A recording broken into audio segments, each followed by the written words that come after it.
आप सभी का मेरे YouTube चैनल में स्वागत है। आज हम लोग झारखंड की आर्थिक समीक्षा 2025-26 के अंतर्गत झारखंड के अवसंरचना विकास के ऊपर एक महत्वपूर्ण, गहन एवं विस्तार पूर्वक चर्चा करने वाले हैं।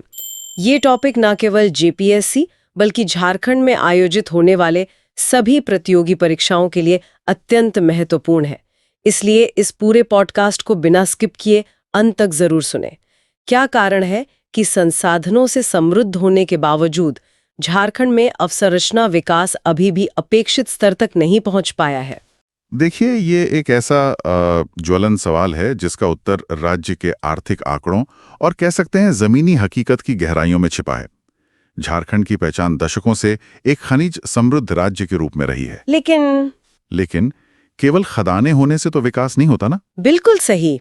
उस विकास को आम जनमानस तक पहुंचाने के लिए एक सुदृढ़ तंत्र की आवश्यकता होती है, और आज हम इसी तंत्र यानी अवसंरचना या इंफ्रास्ट्रक्चर का एक बहुत ही विश्लेषणात्मक अध्ययन करेंगे।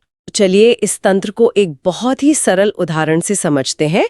जैसे मानव शरीर में रीढ़ की हड्डी होती है जिसके बिना शरीर खड़ा नहीं रह सकता, वैसे ही किसी भी अर्थव्यवस्था के लिए अवसंरचना काम करती है। जी, एकदम सटीक एनालॉजी है ये। मतलब अगर हम इसे और गहराई से देखें तो डिजिटल कनेक्टिविटी हमारे शरीर की तंत्र का तंत्र की तरह है, और सड़कें उन रक्त धमनियों की तरह हैं जो विकास रूपी ऑक्सीजन को राज्य के हर कोने तक पहुंचाती हैं।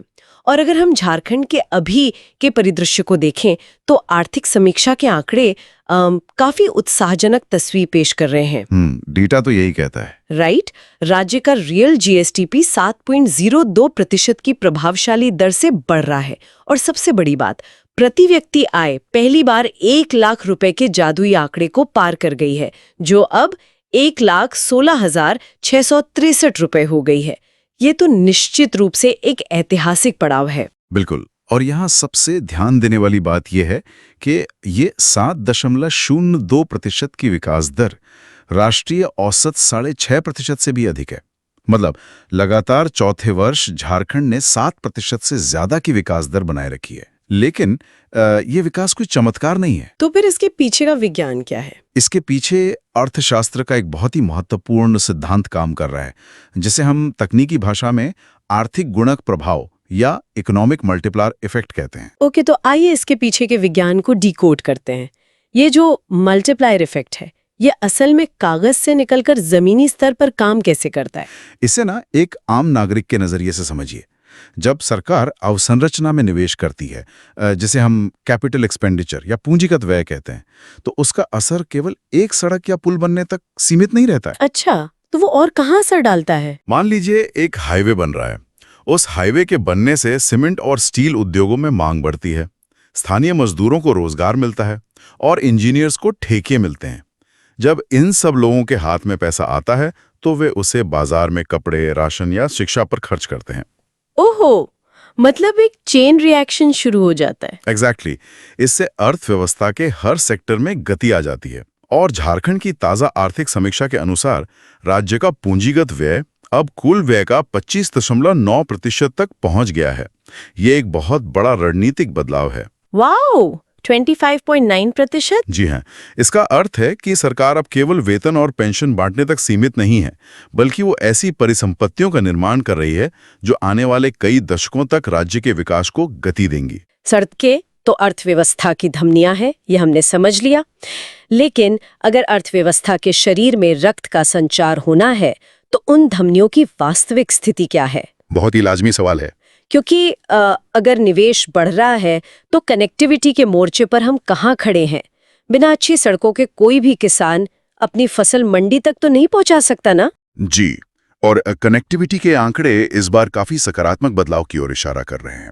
वर्तमान में झारखंड का कुल सड़क नेटवर्क बढ़कर 12,829.4 किलोमीटर हो गया है। ओके। और इसमें राष्ट्रीय राजमार्गों यानी नेशनल हाईवे की हिस्सेदारी लगभग 3,618 किलोमीटर है। लेकिन किलोमीटर से ज्यादा जो आंकड़ा मुझे व्यक्तिगत रूप से प्रभावित करता है वो है यात्रा के समय में आई भारी कमी। यात्रा के समय में कमी, क्या इसका मतलब ये है कि सड़कों की गुणवत्ता सुधरी है जिससे गाड़ियों की स्पीड बढ़ी है? जी हाँ, बिल्कुल।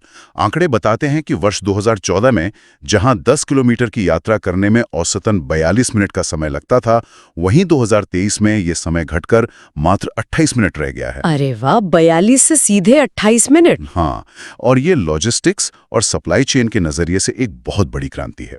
अर्थशास्त्र में कहते हैं ना, समय ही पैसा है। समय की इस बचत का सीधा अर्थ है परिवहन लागत में कमी, ईंधन की बचत और माल ढुलाई में तेजी। मतलब इससे अंततः व्यापारियों का मुनाफा बढ़ता है और बाजार में चीजें सस्ती पहुंचती हैं। बिल्कुल। और देखिए, सड़कों के साथ साथ राज्य में रेल और वायु मार्ग की भी तो अपनी एक अहम भूमिका है, विशेषकर झारखंड जैसे राज्य में जहां खनिजों का इतना बड़ा भंडार है। एकदम सही बिंदु उठाया आपने। झारखंड की पूरी औद्योगिक संरचना ही भारी खनिजों और कोयले पर टिकी है। जी, इन खनिजों को खदानों से निकालकर पावर प्लांट या बंदरगाहों तक पहुंचाने के लिए रेल नेटवर्क सबसे बड़ा और सस्ता साधन है। माल ढुलाई में रेलवे का कोई विकल्प नहीं है। और दूसरी ओर अगर हम वायु मार्ग की बात करें, हाँ, देवघर और जमशेदपुर का एयरपोर्ट। एग्जैक्टली, देवघर और जमशेदपुर जैसे शहरों से हवाई उड़ानों की शुरुआत ने रीजनल कनेक्टिविटी को एक नया आयाम दिया है। इससे न केवल पर्यटन को बढ़ावा मिलता है, बल्कि बड़े कॉर्पोरेट इन्वेस्टर भी राज्य में आने से नहीं चतराते। क्योंकि अब वे देश के किसी भी हिस्से से चंद घंटों में यहाँ पहुँच सकते हैं। सही कहा। ये सब राज्यों को राष्ट्रीय अर्थव्यवस्था के साथ पूरी तरह से एकीकृत करने का काम कर रहा है। जब हम परिवहन और लॉजिस्टिक्स की बात कर रहे हैं तो मुझे आर्थिक समीक्षा का एक और चौंकाने वाला आंकड़ा याद आ रहा है। नए परिवहन विकल्पों को काफी आक्रामक तरीके से बढ़ावा मिल रहा है, विशेष रूप से इलेक्ट्रिक व्हीकल्स यानी ईवी का अपनाया जाना। हाँ, लॉजिस्टिक्स फ्लो को और भी बेहतर और पर्यावरण के अनुकूल बनाने के लिए सरकार ईवी पर भारी जोर दे रही है। और इसमें सबसे बड़ी छलांग 3 व्हीलर सेगमेंट में देखने को मिली है, जहां ईवी अपनाने का आंकड़ा 58% तक पहुंच गया है। Wait, really 58%? एक पल के लिए मुझे लगा कि ये आंकड़ा शायद गलत है। हाँ, नहीं, आंकड़ा बिल्कुल सही है। क्योंकि जब हम ईवी के बारे में सोचते हैं तो अक्सर हमारे दिमाग में बड़े शहरों में चलने वाली महंगी कारों की तस्वीर आती है। छोटे शहरों या कस्बों में 3 व्हीलर सेगमेंट में इतनी तेजी से ये कैसे हो गया? यह एक बहुत ही लाजवाब सवाल है, और इसका उत्तर पर्यावरण प्रेम में नहीं, बल्कि सीधे तौर पर अर्थशास्त्र में छिपा है। इसे एक दिहाड़ी ऑटो चालक या छोटे मालवाहक के नजरिए से सोचिए। अच्छा। पेट्रोल या डीजल से चलने वाले 3 व्हीलर की प्रति किलोमीटर चलने की लागत काफी अधिक होती है, लेकिन जब वे इसे बैटरी चालित वाहन से बदल लेते हैं तो उनकी दैनिक परिचालन लागत या रनिंग कॉस्ट आधी से भी कम हो जाती है। ओह, समझ गए।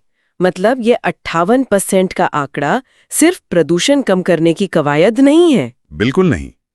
ये छोटे व्यापारियों और ट्रांसपोर्टर्स के लिए अपनी बचत बढ़ाने और महंगाई से लड़ने का एक सीधा आर्थिक हथियार है। ध्यान दीजिए, ये केवल परिवहन या पर्यावरण का मुद्दा नहीं है।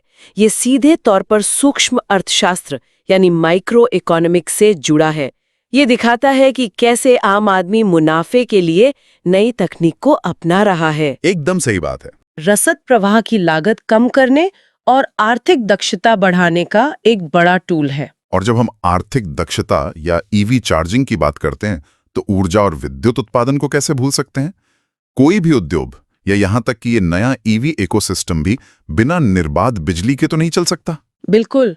और ऊर्जा क्षेत्र के जो आंकड़े इस समीक्षा में सामने आए हैं वे सच में काफी उत्सुकता जगाने वाले हैं। मैं देख रही हूं कि राज्य में बिजली की कमी, जिसे हम पावर शॉर्टेज कहते हैं, उसमें 77.3% की भारी गिरावट आई है। जी, ये कोई छोटा मोटा सुधार नहीं है। बिल्कुल नहीं। जहां हमारी पीक डिमांड 2793 मेगावाट है, वहीं अब हमारी उपलब्धता 2645 मेगावाट तक पहुंच गई है। मतलब हम मांग और आपूर्ति के अंतर को लगभग पाटने के एकदम करीब पहुंच चुके हैं। हाँ, लेकिन यहाँ हमें आंकड़ों की थोड़ी गहराई में उतरना होगा। वर्तमान में राज्य की कुल स्थापित क्षमता यानी इंस्टॉल्ड कैपेसिटी 2.57 गीगावाट है, लेकिन इसमें पेंच ये है कि इस 2.57 गीगावाट में से 2.25 गीगावाट केवल थर्मल एनर्जी यानी कोयला आधारित बिजली से आ रहा है। थर्मल पर इतनी ज्यादा निर्भरता। जी, ये वर्तमान में हमारे घरों और उद्योगों को रोशन तो कर रहा है, लेकिन भविष्य के लिए एक बहुत बड़ा विरोधाभास और चुनौती खड़ा कर रहा है। रुकिए, ये विरोधाभास कैसा है? झारखंड तो कोयले की राजधानी है, क्या हमें कोयले की कमी का डर है? नहीं, कोयले की कमी का डर नहीं है, डर है दुनिया के बदलते हुए पर्यावरण मानकों का और हमारे अपने संसाधनों के सही उपयोग न होने का। ये पॉइंट बहुत महत्वपूर्ण है। झारखंड की सौर ऊर्जा या सोलर पोटेंशियल की अनुमानित क्षमता 18,180 मेगावाट है। ओके। लेकिन जमीनी हकीकत यह है कि अभी हमारे पास केवल 162.4 मेगावाट सौर ऊर्जा ही इंस्टॉल्ड है। क्या आप इसकी कल्पना कर सकती हैं? ये हमारी कुल क्षमता का मात्र 0.89% है। ये सच में चौंकाने वाला है। इतनी विशाल क्षमता होने के बावजूद हम 1% के आंकड़े को भी क्यों नहीं छू पाए हैं? क्या निवेशकों को हमारी नीतियां आकर्षित नहीं कर पा रही हैं? इसके पीछे कई जटिल कारण हैं। सबसे बड़ा कारण है भूमि अधिग्रहण। झारखंड में सीएनटी और एसपीटी जैसे कड़े भूमि कानून हैं, जिसके कारण सोलर पार्क स्थापित करने के लिए एक साथ सैकड़ों एकड़ जमीन का अधिग्रहण करना निजी कंपनियों के लिए बहुत मुश्किल हो जाता है। ओह, तो ये एक प्रशासनिक बाधा है। जी। इसके अलावा सोलर प्रोजेक्ट्स में शुरुआती पूंजीगत व्यय बहुत अधिक होता है और पहाड़ी या जंगली इलाकों में ग्रिड कनेक्टिविटी पहुंचाना भी एक महंगी और चुनौतीपूर्ण प्रक्रिया है। यही कारण है कि एक तरफ हम थर्मल पावर पर लगभग पूरी तरह निर्भर हैं और दूसरी तरफ हमारी 18,180 मेगावाट की स्वच्छ ऊर्जा क्षमता पूरी तरह से अछूती पड़ी है। बिल्कुल। जब तक इस डिमांड सप्लाई गैप को नवीनकरणीय ऊर्जा से नहीं भरा जाएगा, तब तक सतत विकास का हमारा लक्ष्य अधूरा ही रहेगा।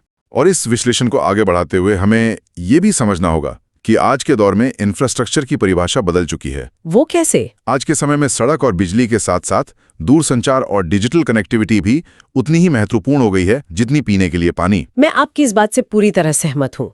अगर सड़कें हमें भौतिक रूप से जोड़ती हैं, तो इंटरनेट हमें आर्थिक और सामाजिक रूप से जोड़ता है। आर्थिक समीक्षा में झारनेट 2.0 का काफी जिक्र है। जी, झारनेट 2.0। इसे थोड़ा आसान भाषा में समझते हैं। झारनेट 2.0 का मतलब सिर्फ एक सरकारी वेबसाइट का नया वर्जन नहीं है, बल्कि ये राज्य के हर ब्लॉक और पंचायत भवन को ऑप्टिकल फाइबर केबल से जोड़ने का एक बहुत बड़ा भौतिक जाल है, ताकि सुदूर गांवों तक हाई स्पीड इंटरनेट पहुंच सके। एकदम सही फरमाया आपने।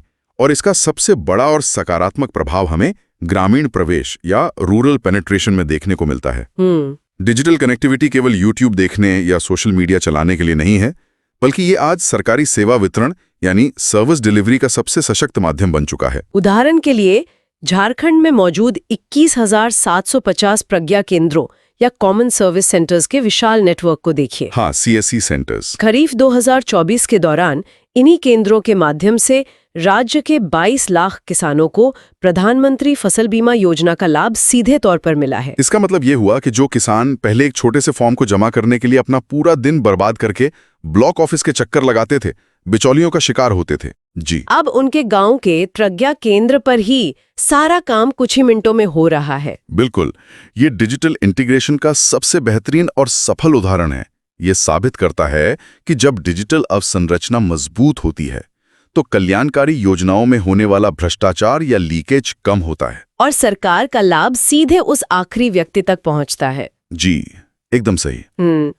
Here's where it gets really interesting. Digital क्रांति ने तो दूरियों को कम कर दिया है, लेकिन जब हम जमीनी विकास की बात करते हैं तो अक्सर हमारा ध्यान बड़े शहरों और चमचमाती इमारतों पर ही जाता है। जैसे रांची में बन रहा स्मार्ट सिटी प्रोजेक्ट, जिसमें 958.76 करोड़ रुपए का भारी भरकम निवेश हुआ है। शहरीकरण तो हो रहा है, लेकिन क्या इंफ्रास्ट्रक्चर का ये बूम लोगों के गांव तक पहुंचा है? शहरी बनाम ग्रामीण अवसंरचना की ये बहस बहुत पुरानी है। और इस पुरानी बहस का बहुत ही नया और दिलचस्प उत्तर हमें इन आंकड़ों में मिलता है। स्मार्ट सिटी अपनी जगह जरूरी है, क्योंकि शहर आर्थिक विकास के इंजन होते हैं, लेकिन ग्रामीण अवसंरचना के मोर्चे पर जो काम हुआ है उससे भी कम नहीं आंका जा सकता। अच्छा, ग्रामीण आंकड़े क्या कहते हैं? प्रधानमंत्री ग्राम सड़क योजना के तहत झारखंड के ग्रामीण क्षेत्रों में 24,008 किलोमीटर सड़कें बनी हैं। इन सड़कों ने दूर-दराज के गांवों को मुख्य बाजारों और मंडियों से जोड़ा है, जिससे किसानों को उनकी उपज का सही दाम मिल पा रहा है। सड़कें तो मंडियों तक पहुंच गईं, लेकिन जब हम समावेशी विकास की बात करते हैं तो शुरुआत एकदम बुनियादी जीवन स्तर से होती है, जैसे पीने का स्वच्छ पानी। क्या जल जीवन मिशन के आंकड़े भी उतने ही मजबूत हैं? जल जीवन मिशन के तहत अब तक राज्य के 55.17% ग्रामीण घरों में नल का शुद्ध जल पहुंच चुका है। सिर्फ 55.17%? हाँ, हालांकि अगर हम इसकी तुलना राष्ट्रीय औसत से करें, जो कि 81.64% है, तो हम अभी भी काफी पीछे हैं और इस पर युद्ध स्तर पर काम करने की आवश्यकता है। लेकिन फिर भी पिछले कुछ सालों की प्रगति देखें तो सड़कों का ये जाल, बिजली की पहुंच और नल से जल का ये विस्तार समावेशी विकास का एक मॉडल प्रस्तुत करता है। एग्जाम में ये ऐसे पूछा जा सकता है, मुख्य परीक्षा में अर्बन बनाम रूरल इंफ्रास्ट्रक्चर के गैप एनालिसिस पर एक बड़ा प्रश्न बन सकता है। वहां आपको रांची स्मार्ट सिटी में हुए करोड़ों के निवेश की तुलना ग्रामीण क्षेत्रों में पीएमजीएसवाई और जल जीवन मिशन की उपलब्धियों और कमियों के साथ करनी होगी। एक कुशल प्रशासक बनने के लिए इस तरह का तुलनात्मक अध्ययन बहुत आवश्यक है, क्योंकि एक अधिकारी को केवल फाइल पर लिखी उपलब्धियां नहीं देखनी होती, बल्कि जमीन पर मौजूद उन चुनौतियों को भी पहचानना होता है जो विकास की राह में रोड़ा बनी हुई हैं। और यहीं एक बड़ा सवाल उठता है, सरकार इतने प्रयास कर रही है, इतनी बड़ी बड़ी योजनाएं चल रही हैं, जैसे कि वित्तीय वर्ष 2026-27 के लिए ही देख लीजिए, 1.58 लाख करोड़ रुपए का भारी भरकम अबुआ दिशोम बजट पेश किया गया है। जी, लेकिन इसके बावजूद जब हम कई राष्ट्रीय पैमानों को देखते हैं तो झारखंड पीछे क्यों नजर आता है? आखिर वो कौन सी बाधाएं हैं जो हमें तेजी से दौड़ने से रोक रही हैं? देखिए, इस सवाल का उत्तर हमें यथार्थवादी और थोड़ी कड़वी सच्चाई की ओर ले जाता है। विकास हुआ है, इसमें कोई संदेह नहीं, लेकिन वो समान रूप से वितरित नहीं है। मतलब रीजनल इम्बैलेंस। एग्जैक्टली। हमारी सबसे बड़ी चुनौती है क्षेत्रीय असंतुलन। हमने अभी थोड़ी देर पहले यात्रा के समय में आई कमी की बात की थी, लेकिन अगर आप पूर्वी सिंहभूम जैसे एक विकसित औद्योगिक जिले को देखें तो वहां 10 किलोमीटर की यात्रा का औसत समय मात्र 29.7 मिनट है। ओके। वहीं दूसरी ओर सिमडेगा जैसे ग्रामीण और पहाड़ी जिले में यही 10 किलोमीटर तय करने में 57.6 मिनट का समय लग जाता है। ये असंतुलन राज्य के समग्र आर्थिक विकास को एक समान नहीं होने देता। ओहो, मतलब गैप बहुत बड़ा है। जब मैं क्षेत्रीय असंतुलन की इस बात को सुनती हूँ तो मुझे लगता है कि इसका सीधा असर स्वास्थ्य सुविधाओं पर भी पड़ता होगा। अगर सिमडेगा में किसी को मेडिकल इमरजेंसी हो जाए और उसे 10 किलोमीटर जाने में लगभग 1 घंटा लग रहा है, तो इंफ्रास्ट्रक्चर की ये कमी तो सच में जानलेवा हो सकती है। बिल्कुल हो सकती है। क्या अन्य बुनियादी सुविधाओं के आंकड़े भी इसी तरह की कहानी कहते हैं? दुर्भाग्य से हाँ। अगर हम पीने के पानी की गुणवत्ता की बात करें तो झारखंड के 8.4% जल स्रोतों में आयरन या लोहे का संदूषण पाया गया है। 8.4%? जी, और ये आंकड़ा इसलिए चिंताजनक है क्योंकि राष्ट्रीय स्तर पर ये औसत केवल 5.2% है। इसी तरह अगर हम बढ़ते हुए शहरीकरण को देखें तो शहरों में कचरा प्रसंस्करण या वेस्ट प्रोसेसिंग की हमारी क्षमता मात्र 60% है, जबकि इसका राष्ट्रीय औसत 81.20% है। कचरा प्रबंधन किसी भी शहर के पाचन तंत्र की तरह है। हम बाहर से कितना भी निवेश या संसाधन शहर के अंदर ले आएं, अगर शहर उस कचरे को सही तरीके से प्रोसेस नहीं कर पा रहा है तो पूरे सिस्टम का बीमार पड़ना तय है। एकदम सही बात। अगर इसे तुरंत नहीं संभाला गया तो स्मार्ट सिटी का सपना भी अधूरा रह जाएगा। लेकिन इन सभी इंफ्रास्ट्रक्चर प्रोजेक्ट्स को पूरा करने के लिए जो सबसे बड़ी चीज चाहिए वो है फंडिंग और निवेश। क्या वहां भी कोई पेच फंसा हुआ है? असल में सबसे बड़ा पेच वहीं फंसा है, और इसे हम अर्थशास्त्र की भाषा में क्रेडिट डिपॉजिट अनुपात या सीडी रेशियो के माध्यम से समझते हैं। ताजा आर्थिक समीक्षा के अनुसार झारखंड का सीडी अनुपात केवल 41.80% है। अर्थशास्त्र के छात्रों के लिए तो ये ठीक है, लेकिन एक आम श्रोता के लिए इस 41.80% के आंकड़े का आसान भाषा में क्या मतलब हुआ? इसका सीधा और सरल मतलब यह है कि अगर झारखंड के लोग और यहाँ के संस्थान बैंकों में कुल 100 रुपए जमा करते हैं तो बैंक राज्य के भीतर स्थानीय उद्योगों या लोगों को ऋण के रूप में मात्र 41.80 रुपए ही वापस देते हैं। तो बाकी का पैसा कहाँ जाता है? बाकी का पैसा बैंक राज्य से बाहर ले जाकर निवेश कर देते हैं। अब सवाल उठता है कि बैंक ऐसा क्यों करते हैं? ऐसा इसलिए है क्योंकि राज्य में अभी भी एक मजबूत औद्योगिक और उद्यमशील इकोसिस्टम की कमी है। मतलब बैंकों को रिस्क लगता है यहाँ लोन देने में? जी, बैंकों को लगता है कि यहाँ के छोटे उद्योगों या एमएसएमई को लोन देना जोखिम भरा हो सकता है। ये फंडिंग और स्थानीय स्तर पर निवेश की भारी कमी को दर्शाता है। अगर एग्जाम में ये ऐसे पूछा जा सकता है, मुख्य परीक्षा में झारखंड बनाम भारत इंफ्रास्ट्रक्चर गैप एनालिसिस पर एक विश्लेषणात्मक प्रश्न आ सकता है। वहां आपको केवल अच्छी बातें नहीं लिखनी है, बल्कि ये क्षेत्रीय असंतुलन, पानी में आयरन संदूषण, मात्र 60% कचरा प्रसंस्करण और विशेष रूप से 41.80% के CD अनुपात का प्रमुखता से जिक्र करना होगा। यही वो बारीक पॉइंट्स हैं जो एक सामान्य उत्तर को एक टॉपर के उत्तर में बदल देते हैं। आपने बिल्कुल सही कहा। मुख्य परीक्षा के दृष्टिकोण से हमने कॉन्सेप्ट्स का बहुत ही विस्तृत विश्लेषण कर लिया है, लेकिन हमें ये नहीं भूलना चाहिए कि किसी भी परीक्षा का पहला चरण प्रारंभिक परीक्षा होती है। हाँ, प्रीलिम्स। इसलिए हमें प्रीलिम्स के कुछ बहुत ही महत्वपूर्ण और हार्ड फैक्ट्स पर भी एक नज़र डाल लेनी चाहिए। एग्जाम के लिए इसे नोट कर लें। मैं यहाँ 5 ऐसे एग्जाम रेडी तथ्य बताने जा रही हूँ जो सीधे तौर पर MCQ में छपे हुए मिल सकते हैं। पहला तथ्य, झारखंड में इस समय सबसे तेज विकास दर वाला औद्योगिक क्षेत्र कौन सा है? और इसका उत्तर कोई खदान, कोयला या स्टील नहीं है, बल्कि मत्स्य पालन और खाद्य प्रसंस्करण यानी fish production and food processing है। दूसरा तथ्य, राज्य की वर्तमान प्रति व्यक्ति आय चालू मूल्यों पर कितनी है? ये आंकड़ा है 1,16,663 रुपया। बिल्कुल। और तीसरा तथ्य, वित्तीय वर्ष 2024-25 में राज्य की रियल GSDP ग्रोथ रेट कितनी रही? ये 7.02% दर्ज की गई है। चौथा तथ्य, बहुआयामी गरीबी या मल्टीडिमेंशनल पॉवर्टी में कितनी कमी दर्ज की गई है? ये 42.10% से भारी गिरावट के साथ अब 28.81% पर आ गई है। और पांचवा तथ्य, राज्य में बेरोजगारी दर का ताजा आंकड़ा क्या है? ये घटकर अब मात्र 1.3% रह गई है। ये पांचों तथ्य कोई साधारण नंबर्स नहीं है। ये राज्य की बदलती हुई आर्थिक तस्वीर के सबसे मजबूत प्रमाण हैं। खासतौर पर मत्स्य पालन का तेजी से बढ़ना ये दिखाता है कि राज्य अपनी अर्थव्यवस्था का विविधीकरण कर रहा है। जी, राज्य समझ चुका है कि हमेशा के लिए केवल खनिजों के भरोसे नहीं बैठा जा सकता। कृषि और उससे जुड़े उद्योगों को मजबूत करना ही दीर्घकालिक स्थिरता का रास्ता है।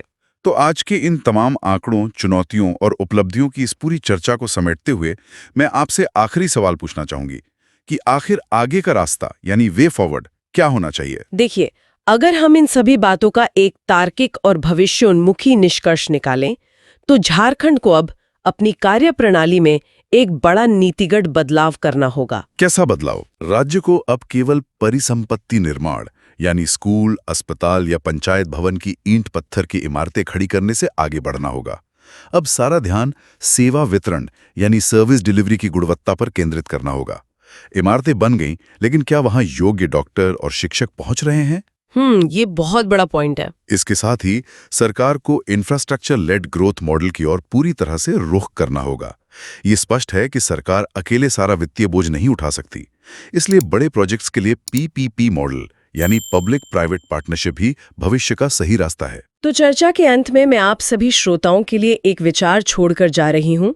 जरा सोचिए, अगर झारखंड अपनी 18,180 मेगावाट की उस अछूती सौर ऊर्जा क्षमता का सिर्फ 50% भी सही तरीके से इस्तेमाल कर ले, तो राज्य की औद्योगिक, पर्यावरणीय और आर्थिक तस्वीर कितनी क्रांतिकारी रूप से बदल जाएगी।